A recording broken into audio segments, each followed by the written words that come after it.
Yeah. Yeah, Oh, yeah. cool. Perfect. If you Perfect. go Perfect. top right, you can hit gallery view as well. What would I do without you? All right. Let's see here. What's going on with you guys? You guys living your best quarantine life? Trying to. Can't complain. Not a rough life. We're very grateful and appreciative of where we're at. That's awesome. I'm grateful for that. At least there's a little bit of normalcy. I get to come into work. I'm very grateful for that. But just for anybody that might not know you guys, Colin and Forrest, you guys are surfacers. I feel like I need to get this out of the way. Just as an icebreaker, I'm obsessed with you guys and I'm so excited that I get to be doing this right now. But for people that don't know or haven't maybe internet stalked you like I have, how did you guys meet? How did you guys get this thing started? Yeah, we met on SoundCloud actually. Yeah, but you guys are like from Texas together, right? So it's kind of weird, kind of coincidence. We're both from Texas, and Colin was, and he still is, going to Texas A&M.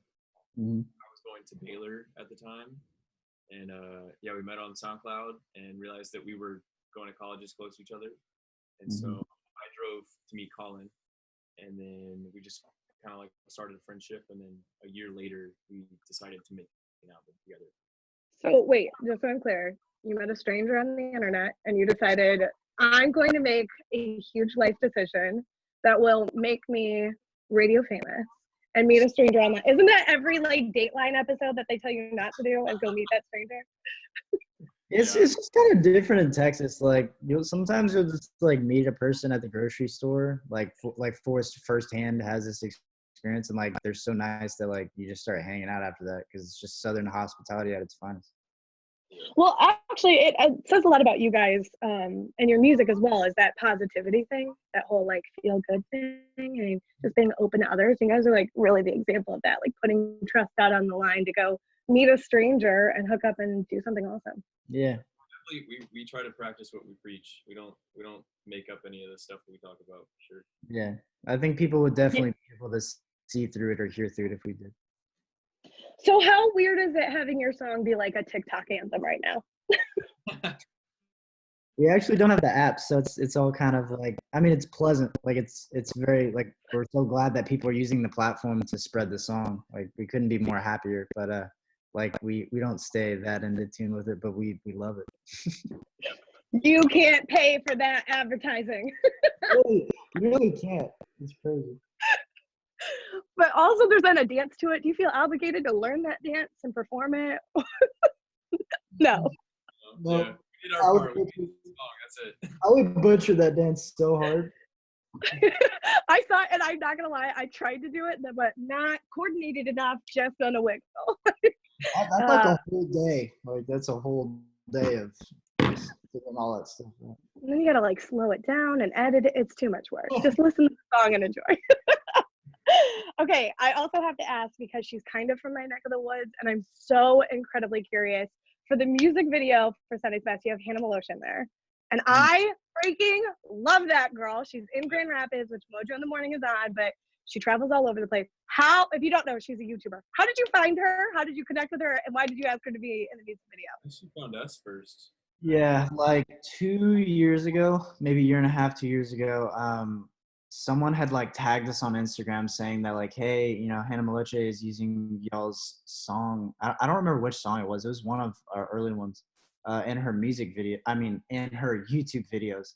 And so like, we just reached out to her, like just all we did was like, hey, like, you know, heard around, you know, the Vron that you're, you know, using our music in your videos. Like, thank you so much for doing that. And then like she actually messaged back. She's like, oh, like, so cool that y'all are, you know, putting out this music. Like it's my pleasure. Like I love using y'all in my vlogs. Like, you know, I hope I can keep getting permission. I'm like, we were like, yeah, like go ahead. Kind of like garner a relationship from there, from just like, you know, her using our music in her videos. And, you know, she's a very nice person. We met her a few times. Yeah, she's awesome. I love her. So I obviously admitted to you, I'm obsessed with you guys. I listen to you as my uplift, usually on my way home from work. You're the first song I put on because we got to de-stress. So I know a lot of people use your music for that. What's your de-stress, like, go-to art? I would personally, I'd say Jack Johnson. He's like the feel-good hero to me. So. Yeah. De-stress.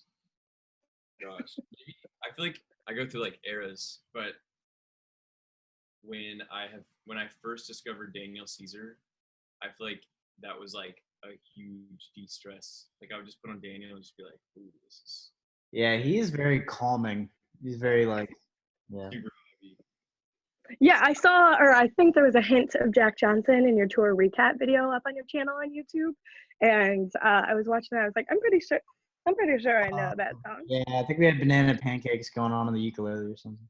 You did. Is that something that, like, if you are on stage and there's one song that you have to perform and it has to be a cover, it can't be yours? Like, what's your go-to? Got to cover that. Want to do it justice?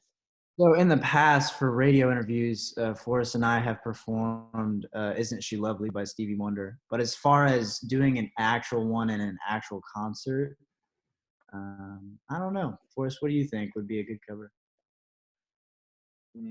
I feel like we could kill a either like Island in the Sun or what's Dude, Sugar Ray. We could kill Sugar Ray. Sugar Ray would be so tight, dude. I love Sugar Ray, man. Sugar Ray puts on the best move. What's a In the morning or someday.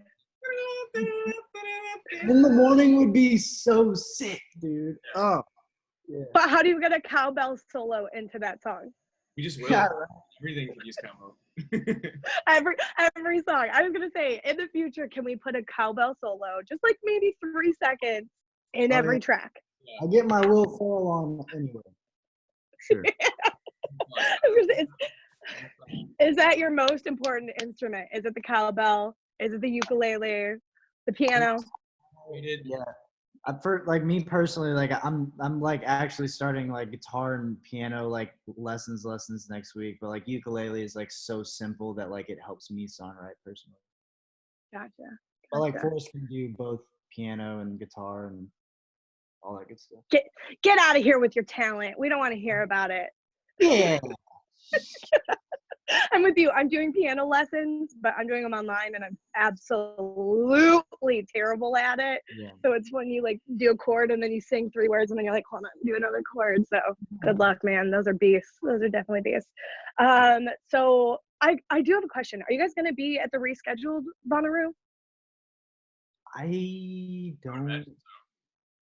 don't. I hope so. We really haven't talked to our booking agent in a while because like everything just keeps on getting pushed back, and it's just like, man, this stinks. But like, you know, we obviously want to see our fans and play these shows. But you know, I mean, once we have news, we're gonna try to get it out as fast as we can through social media or whatever other means.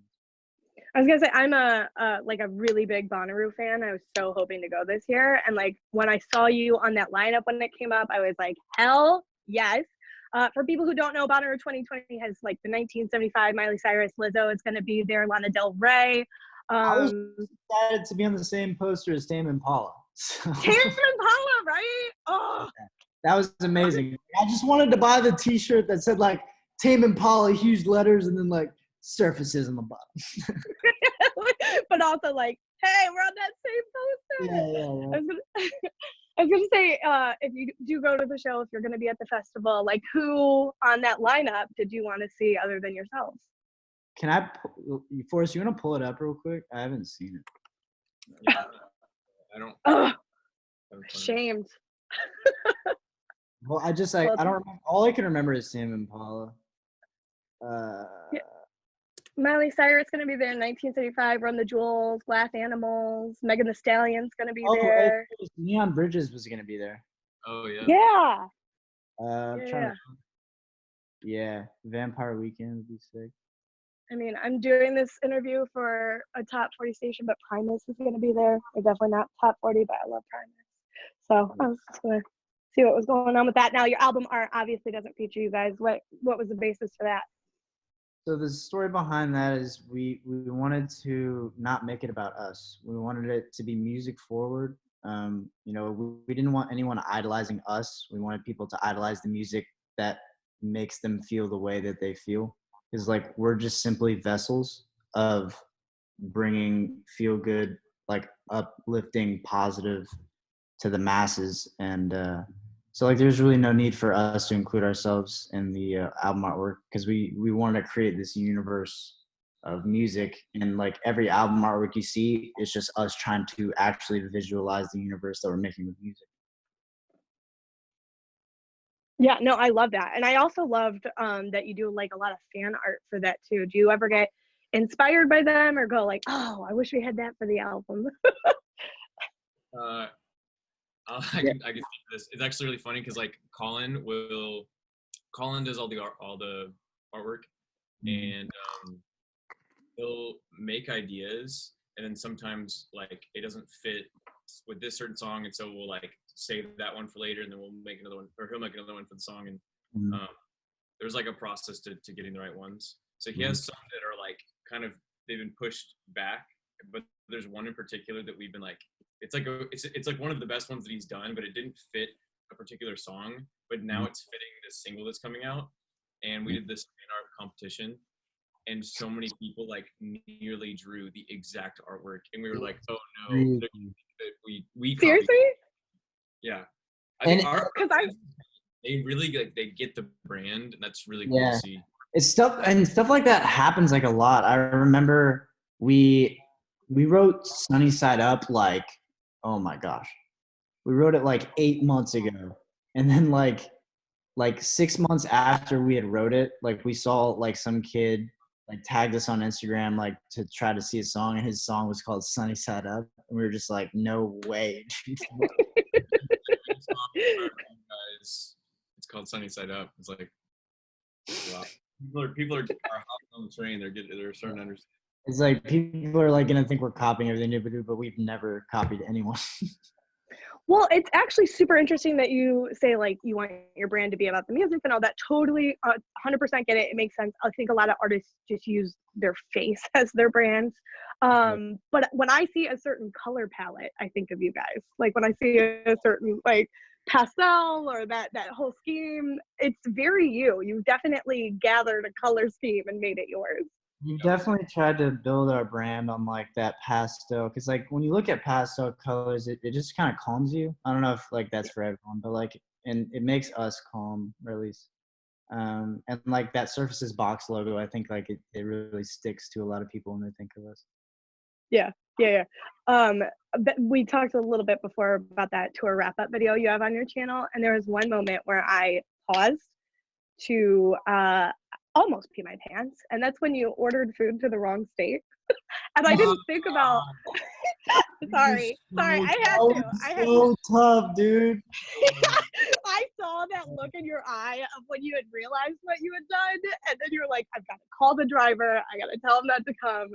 And I didn't realize if you travel that much, how many times you could like mistake where you are. Do you have any other like good, like I was in the wrong place stories?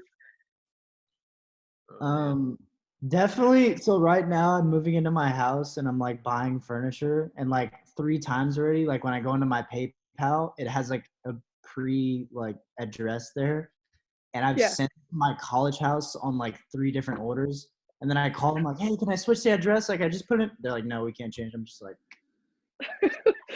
keep the food, keep the tip, thanks, I'll do it again. I appreciate it. Are you moving with roommates? Soon I'll have a couple of my friends move in here. Forrest just moved in with his wife. Now I was gonna say congratulations. I'm in the process of moving. Yeah. I am definitely in that process, and it sucks, especially right now with everything that's going on. You like can't hire movers, and I'm like, oh my god, I have to do it myself.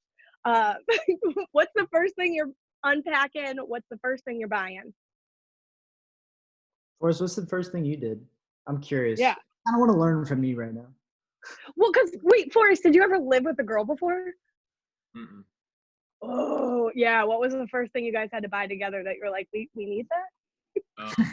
So I got this house before we got married, so it was just me living here, and so I got the kitchen to a decent point. Like I got some stuff for the kitchen. I got a couch. That's probably the first like piece of furniture I got. And then everything else was just barren. Dude, but the couch is the most important. Everybody thought I was crazy for spending what I did on my couch. I spent more on my couch than I did on my bed. Yes, me too. Believe it. I got such a cheap bed just so I could get like a really good couch because like the inside joke here is like anytime we're on tour or I'm at Forrest's house, I'm like at my own house or I'm at my brother's house, I sleep on the couch regardless because I just love couches. Yeah, so I had to move back in with my dad while I bought a house, and I've been sleeping on the couch for the past 4 months, and I'm gonna move in like 2 weeks. I'm like, I can't wait to be back in a bed. That's awesome. Do you ever feel that way when you get back from tour? You're like, oh, my space, I'm good. Or are you just antsy, want to get back out there? What would you say? There's different modes. Like you're like in tour mode and you're off tour mode. So like right now, the idea of going on tour sounds really exhausting. But then like when you're on tour, it's like it's awesome. Like you're in the mode. Like you're ready for the next show, and I don't know. There's always like a 3-4 show hump that once you get past those shows, then you start. It's like a downhill thing. Like you're just coasting. But like that trek up on those first few shows of a tour is just like tough, like super tough. Yeah, but there's got to be no better high than a good crowd. Oh yeah, I mean we're not complaining at all. Like we have the best fans. The shows are just incredible. Everyone's so everyone's so like dedicated and everyone is just like there. It feels good. Yeah, but when you're going into something on a rough day and you feel all of those people just like singing your words back at you, gotta be a real mood switcher. Oh yeah. When you order in the wrong state and then you go on stage, it feels nice. Oh yeah. Yeah. You're like, it doesn't matter where I am. This is where I'm supposed to be on stage. Yeah. All right. Well, I'm obsessed with you guys. I need more. I know everybody always asks you this. What's next? What can we look forward to? I know things are weird right now with the whole quarantine, but more music, more tour, more what? We've got some music that we're working on right now. A lot of we're trying to figure out exactly when the best time for that is. So we'll figure that out. But yeah, we've got some really cool music in the works right now. We're trying to finish it. Awesome. I'm super excited. You guys, Services, thank you so much for your time. I know that these tours are always super fun, but you guys have been great, and I really, really appreciate you guys sitting down to talk to me. Thank you for having us. We really enjoyed it. Yeah, thanks. Bye, guys.